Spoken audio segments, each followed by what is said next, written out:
Obviously coming off a win was big. We've had a good week of practice. Our young men are excited for the opportunity to play a Power 5 school.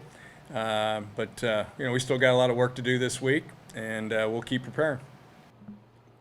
You speak of playing a Power 5 school. So many guys from Indiana on your roster, and like you went to Michigan. They want to go to IU and Purdue. How much is this their chance to try to shine on the bigger stage this week? Absolutely. Our recruiting is always going to start here in the Wabash Valley, and then we're going to go in the state of Indiana, and then we're going to go to the surrounding states and where we need to go from there. And we got over 60 young men from the state of Indiana, so this is a big deal. This is a big deal for our program to have an opportunity to play a Big Ten school in state. Coach, I know you can't really think, long-term future, but with college football changing so much, how many more opportunities do you feel your guys will have to have these type of games, and also the importance you're preaching to your guys of, as Rick mentioned, it's great this year, but with college football changing, you don't know how many more opportunities you may get at this. Well, I know what's on the schedule, and we've got Indiana on schedule next year, and then Purdue, and it rotates for the next 7 years, and that's important. That's important. We've got a lot of young men from the state of Indiana. They get an opportunity to play a Big Ten school, and I think that's important for our FCS, and I think it's important for our football program. You speak it's important for FCS. This is a payday game. Everybody knows that. How important is it, to play these payday games? Very much so. We have one, sometimes two every year. Next year we have two on the schedule. But that's important. It's important to our athletic program. But as you look at it for the football program itself, it's great in recruiting.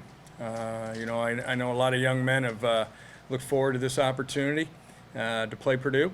And, it's a great opportunity for our young men. And I know they're excited for the challenge. How much is the extra time help? Anytime you're coming off an emotional game like you guys were on Thursday and preparing like an offense and defense like Purdue, have you guys taken advantage, you felt like, of that extra couple of days, Coach? Absolutely. When we look at the scheduling in advance, we always try to look at a Thursday night game. And I think that's great for our crowd. It's great for our community. It's also great for our program. It gives you those extra days to recover. Both us and Purdue had that opportunity. We both played a Thursday night game, so no one has the advantage, but we certainly utilize that time to heal up a little bit. He mentioned the emotions of last week. It's been an emotional couple of weeks for this team.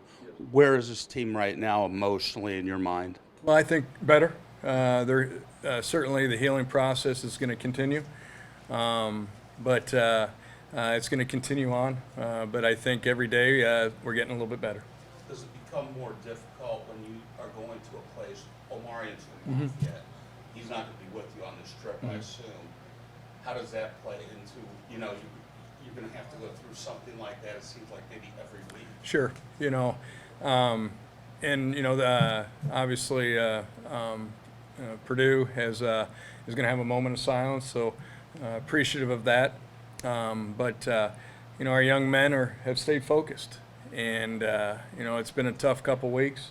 I'm really proud of the upperclassmen, the seniors, of how they've handled it. Hadn't been easy, but where they've really shown their maturity is with the younger guys on our team, and spending a lot of time in the dorms, spending a lot of time with these young men, helping them get through it. Coach, your defense was awesome. Week one, now you get to face one of the top quarterbacks in college football. How much, you've seen the game film, and how impressed are you with O'Connell? Well, he's as good as advertised. Aiden, if not one of the top quarterbacks in the country, certainly one of the top quarterbacks in the Big Ten. But he's got great accuracy. He's got a great arm. His pocket poise is unbelievable. But you look at how he performed, not only last week, but how he performed in the last 5 games of the season. There wasn't a quarterback in the country that played as well as he did in the last 5 games of the season, and he's picked up right where he left off. I got to ask back to your father days. He coached IU, their rival, Purdue. What was the mindset in the Mallory household? What's your mindset on facing Purdue for the first time as a head coach? Well, I've been an assistant coach, and played against them, you know, when I was an assistant at Indiana and assistant at the University of Michigan. And I was an assistant at Ball State, had the opportunity. But, you know, one of the most memorable moments that I've had, I was watching my dad, you know, win his last game.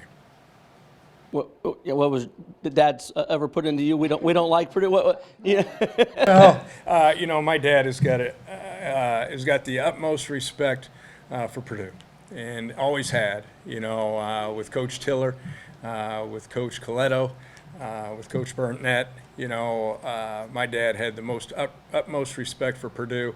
It was probably a love-hate relationship. You know, there wasn't a game bigger on the calendar than the bucket game, but there's no one that respected Purdue more than my father. Any other questions? How important was it for you and for this team to get that game in last week? And not just from a football standpoint. That's a great question. You know, I think it was very important. I think, you know, we went through a tragedy. There's no question about it. You know, and the thing that I thought was most important was getting on the field and practicing.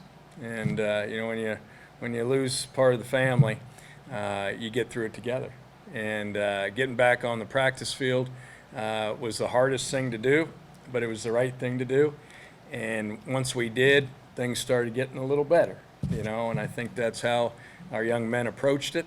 And when we got going, I think that was important. And then to get the win at the on Thursday, you know, I don't know if there was a better feeling because I knew what these young men had been through.